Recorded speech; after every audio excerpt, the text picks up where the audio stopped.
Hi again. It's time for more JoJo. I know how thrilled you are for that because I am super duper thrilled. So this is chapter 21, Salem's Lot. Now, the deal with that name is Salem's Lot is a vampire novel by Stephen King. It's a Stephen King reference. Now, as a lot of you may know, this town that's mentioned in this chapter is called Windknight's Lot, but yeah, it's Windknight's Lot, not Salem's Lot. So I'm not really seeing anything on like the wiki page that says that Windknight's Lot, the town, was originally going to be called Salem's Lot or anything like that. But yeah, it would have been cool if it was called Salem's Lot because it'd be a reference to another vampire story. But whatever, Windknight's Lot is it's a fine name, honestly. It's a perfectly fine name. It is. So we got this cover page of Zappelli, Jonathan, and Speedwagon. They're all kind of confined in this weird little box. And notable design things. Zappelli seems to be wearing some sort of black coat. And he's never really seen wearing black. He's usually just wearing his normal white outfit. He seems to have his hat from his introduction, the rainbow swirly hat. That's kind of cool.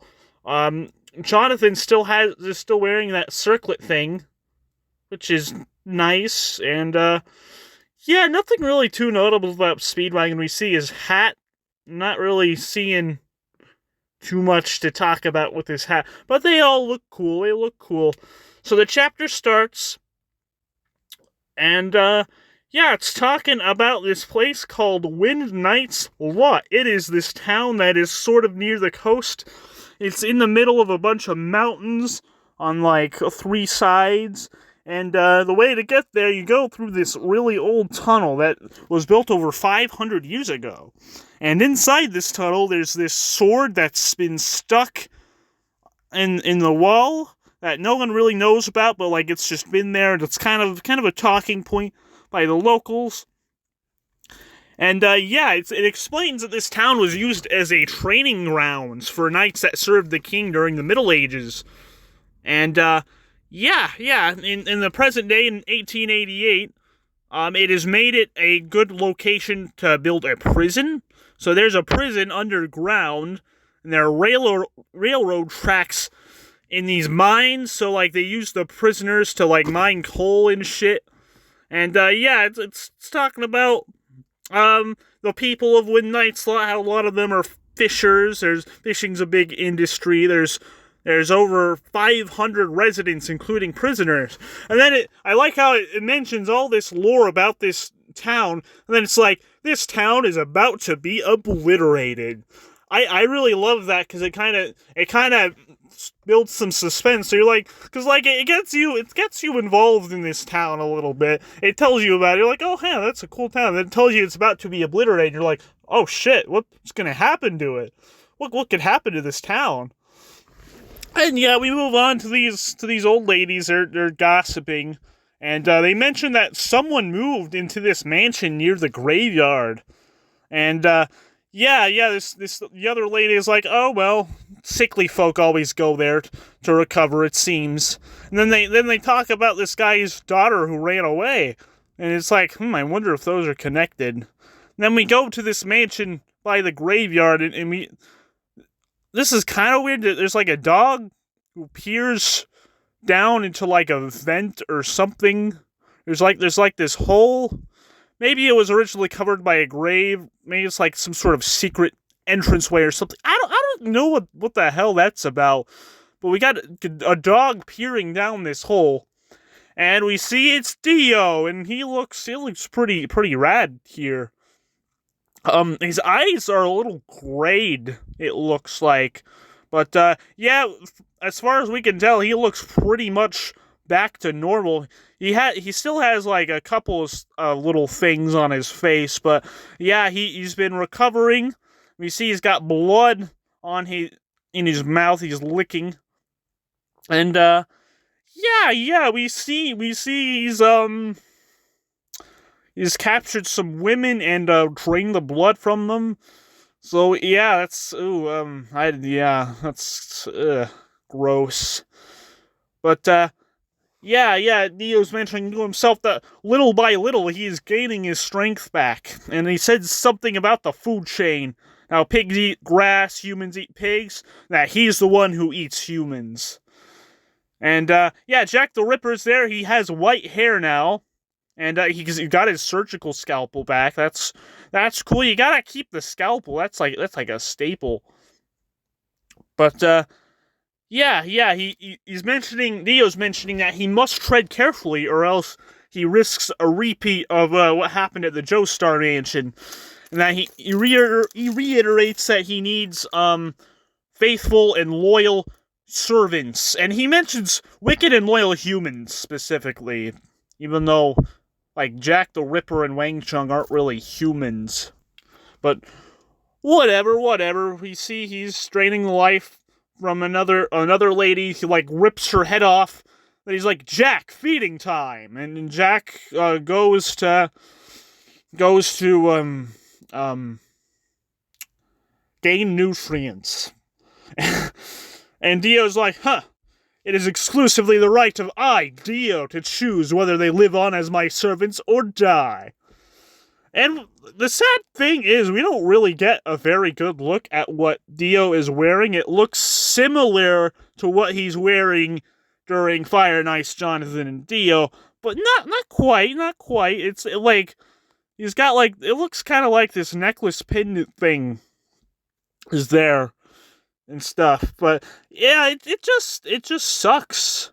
It really sucks. Like, we haven't been seeing very good close-ups at, like, character outfits as of late. It's like, this used to be a proper country.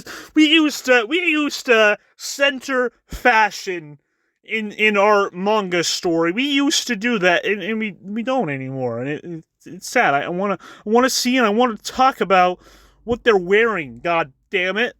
Anyways, Wang Chung comes back. He's got his face melted from the last chapter, and yeah, Dio takes shock to that, and yeah, it cuts back to Jonathan.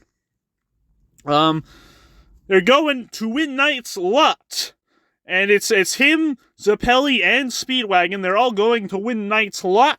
So Speedwagon used his underground connections to find out that Dio's been hiding there. And Zappelli also mentions that by letting Wang Chung escape, it led them to Windknight's lot, I guess.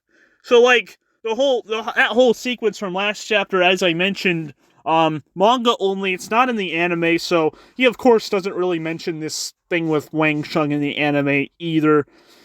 But, like, it's kind of weird, especially because, like, Jonathan Zoom punches Wang Chung at nighttime, and then this is presumably like the next day or something. Maybe they saw he was bound for Windknight's lot, and then Speedwagon's info kind of backed this up. I don't know. I'm gonna take this next moment to comment on their faces, specifically like Speedwagon's and Jonathan's here. So you got the noses. They are very important always. They really do help to establish how these faces would look in like a 3D environment. But I also want to comment on, it looks like their faces are drawn a lot more compact. It mainly feels like the eyes are a bit bigger, like less. There's like less empty space on their faces, and I feel like that really does a lot to help give this 3D effect, sort of. And yeah, we see like Speedwagon's scar. We see how it goes onto like the bridge of his nose. I like that detail. You can kind of see how it's also curved across his cheek. That looks pretty good.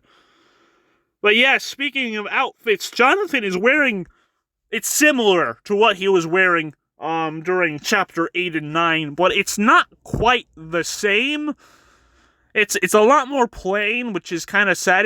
I'm pretty sure it was the same in the anime. They just used the same outfit for him, but it's similar.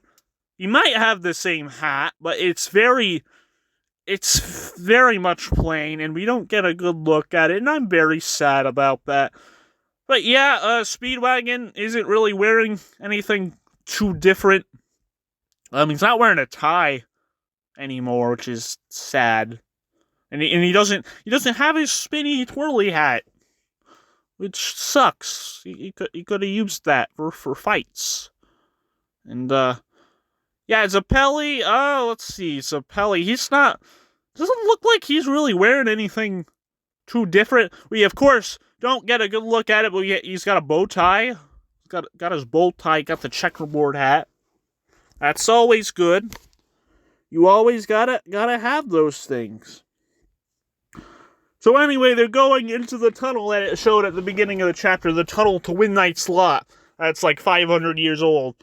And Jonathan thinks to himself about Arena and how he left without even saying goodbye, which is, yeah, it's kind of a dick move, Jonathan. Arena, it looks like she's wearing something similar to what she wears at the very end of part 1. We don't get a look at all at what she's wearing. There's like a tiny snippet of dress that we see. She's wearing her like necklace collar thing, choker. It's a choker. Come on, that's a choker she's wearing. But I'm gonna take a moment here to comment on like whole thing with Arena and like. Okay, so it's totally within character for Jonathan to, like, want to keep Arena safe by, like, not involving her with this. Like we see in Youth with Dio, he wants to keep Speedwagon safe by throwing him outside of the mansion. But, like, I still think it's unfortunate how little of part 1 she is present for. Because, like, we see her in chapter 1, and we see her again in 3 and 4, then she disappears until chapter 17. And, yeah, she sticks around for a couple more chapters, and now she's gone again. And we won't really see her at all until, like, the last couple chapters of the part, which is unfortunate. But I think it would have been cool if she could have been involved in some way. Like, she did have some beef with Dio. He kissed her and, like, slapped her. Like, I'd be pissed about that, too, honestly. But, yeah. And really, given the time period, it's not like Araki's contemporaries were really that different about their attitudes towards women. I'm just complaining because I think it's unfortunate. And I think that, especially with the context of part 2, Arena is a strong character. Like, fuck, she was up day and night tending to Jonathan's wounds. That takes guts. And, like, yeah, they wouldn't need, like, her medical practice, probably, because, like, they can just heal with Hamon. But still, it would have been cool if she could have been along in some capacity. Like, Speedwagon's already kind of the regular human of the group, and it does show that, like, hey, you don't need to have these magical powers to be helpful or be of use. But I don't know, I'm just complaining to complain, I guess. But moving on, they're in the tunnel now, they're going through and the carriage stops. And they're like, hey, Cabby, why'd you stop? And then Zappelli is, like, warning them about the danger, and apparently it's raining, and Speedwagon's like, hey, it's raining? I was like, no, that's not rain, it's red. So, yeah, Speedwagon goes out of the cab to check on the cabbie, the non-Hamon user. Let's have the non-Hamon user do that when there's reason to believe there's a vampire doing something. But, yeah, Speedwagon goes out, and the head of the horse is on the cab driver. Yeah, that's a sight. And, yeah, both of the horses' heads are cut off. Speedwagon's like, holy fucking shit. And, yeah, the cab driver falls to the ground, and we see one of Jack the Ripper's knives is, in fact, it's like a bunch of his knives are in, this cab driver. So I guess Jack the Ripper has multiple of these signature scalpels. That's kind of cool. And at first they're suspecting if it's Dio or not, because they're really not sure what's going on. And, yeah, Zappelli's like, hey, step away from the horse. And outside of the horse is Jack the Ripper. And he comes out of the horse. And, yeah, it looks like his beard is, like, drenched in horse blood. That's a gross thought. But, yeah, we see he's in the horse now. Everyone's like, what the fuck, man? How savage, how abnormal, even more so than Dio. And, Jonathan's like, holy shit, Dio already has allies like this guy. And then Zappelli goes, he, like, pounds his finger in the bottom of his wine bottle. I guess he's gonna just shotgun it.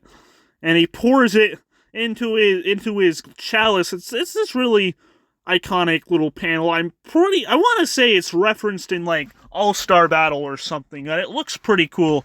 Zappelli, he's like, step back, you two, I'll handle this fight. And he just looks really awesome. Again, we see Zappelli's drawn at that weird slant again, but it looks cool in this scene. It really does. It really does. But, yeah, that's the chapter. It's a good chapter. We got a sketch of it. Looks like Dio, he's next to this carriage. Looks kind of interesting, I guess, but yeah, I'm going to talk for a moment about this next section of the story, this next stretch. It's commonly referred to as the midsection, even though it's technically more like the third quarter section of the story. But anyways, a lot of people don't really like this part of part one, because, like, Dio kind of takes a back seat for a minute, and, yeah, he does appear briefly at the start of the Dark Knights, Tarkus, and Bruford arc. But, yeah, I'm not gonna be totally contrarian and tell you that this is actually a really great section of part one or anything, but I do like it. Because, like, there are a few lore dumps throughout this little section of the story, and I like that stuff, like, a lot. Like, we got all that lore about Windknights a lot, and yeah, I'm not going to talk about the next stuff yet, because I want to talk about it when we get to it. Well, there's a few other things like that, where it just gives us some lore about this area and the people, and it's really cool, But, yeah, I think that's gonna about do it for today. So, yeah, hey, keep breathing, okay? You need to keep breathing, because we need to kill some vampires, alright? Alright.